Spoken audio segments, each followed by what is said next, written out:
Welcome to the World Wire Update. Don't forget to subscribe and click the bell icon for more updates and thrilling short scenes. Good evening. The US-Canada relationship has always seemed steady, but a major shift is underway. Canada is planning to redirect $12 billion of its food and beverage exports away from the United States. This isn't a minor tweak, it's a fundamental change in a decades-old partnership.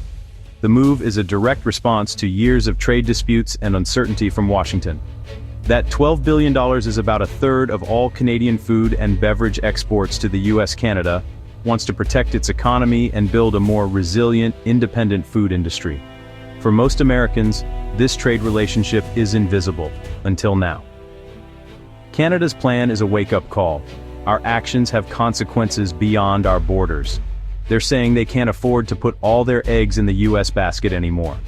This is a calculated pivot to reduce dependency and forge new global paths. The impact will be felt by American farmers, companies, and consumers. You might see changes in prices and availability at your local store. This is more than numbers. It's a shift that could reshape North American trade for years. Tonight, we break down what this means for you. Let's dive in. Why is Canada making this move? It's all about over-reliance. 75% of Canadian food and beverage exports go to the US, up from 67% just 5 years ago. Imagine if 3/4 of your income came from one client. That's the risk Canada faces. Trade tensions and surprise tariffs have shown how quickly access to the US market can be threatened. The real vulnerability is in processed foods, baked goods, prepared meals, vegetable oils, where nearly all exports go south.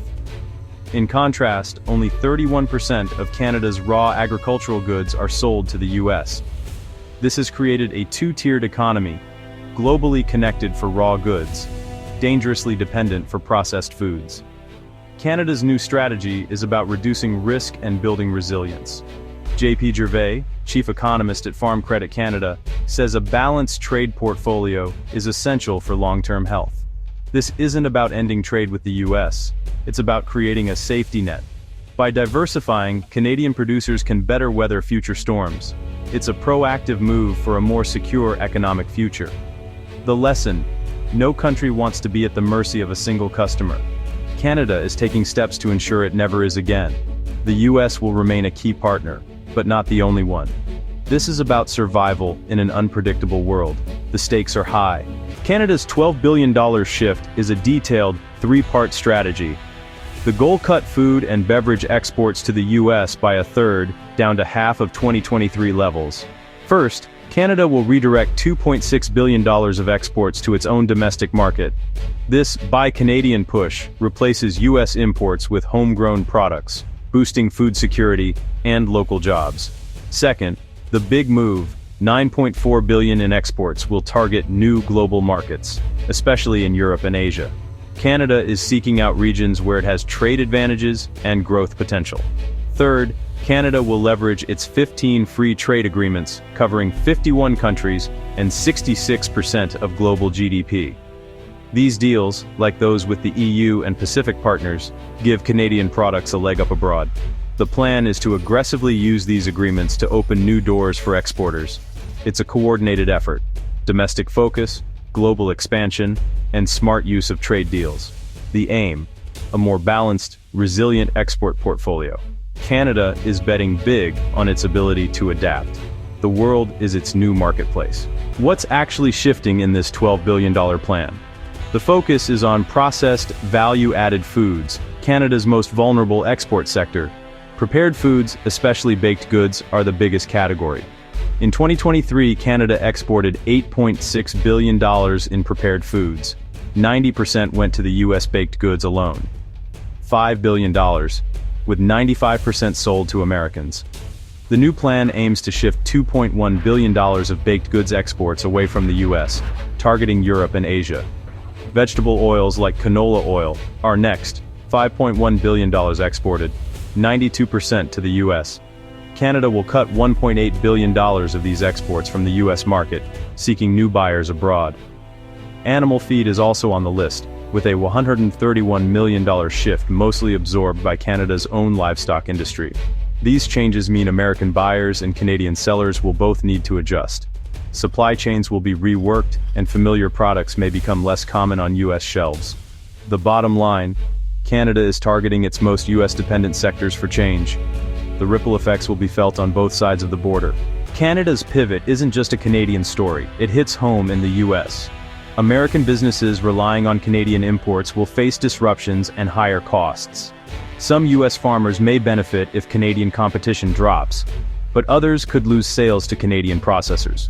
Many American farmers sell raw materials to Canada, which are then processed and sold back to the U.S. Less Canadian processing for the U.S. market could mean less demand for American crops. Food companies built around Canadian imports will scramble to find new suppliers, raising operational costs. These costs may trickle down to consumers as higher prices. For families, the impact may be subtle, slightly higher prices for baked goods, oils, and other staples. The competition from Canadian imports has kept prices down. As it fades, inflation could creep in. This is a reminder of how interconnected our food systems are. A policy shift in Ottawa can change what you pay at the grocery store in Ohio. The US and Canada are tied together. When one moves, the other feels it. The effects will be real, even if they start small. Canada's plan is bold, but execution won't be easy. Decades of trade have built supply chains aimed at the US. Changing that is a massive task. Shipping to Europe and Asia is costlier and more complex than trucking across the border. Canada must invest in ports, logistics, and cold storage to reach new markets efficiently. Producers face new regulations, labeling, and consumer preferences abroad. Competing globally means cutting costs and boosting innovation. No more easy access to the US-Canadian brands must build recognition in unfamiliar markets. Marketing, trade shows, and storytelling will be key to winning new customers. This is a marathon, not a sprint. Success depends on government support, industry investment, and patience. The risks are real, but so are the rewards. Canada is betting it can overcome these hurdles. The world is watching. Canada's $12 billion pivot is more than a trade story. It's a turning point. For decades, US-Canada trade meant ever closer integration. Now, Canada is stepping back, seeking more independence. This is a message. Old certainties can't be taken for granted. The US must reflect. Our policies shape our allies' choices. Canada's move is a direct response to American unpredictability. How the US reacts, cooperation or more protectionism, will shape the future.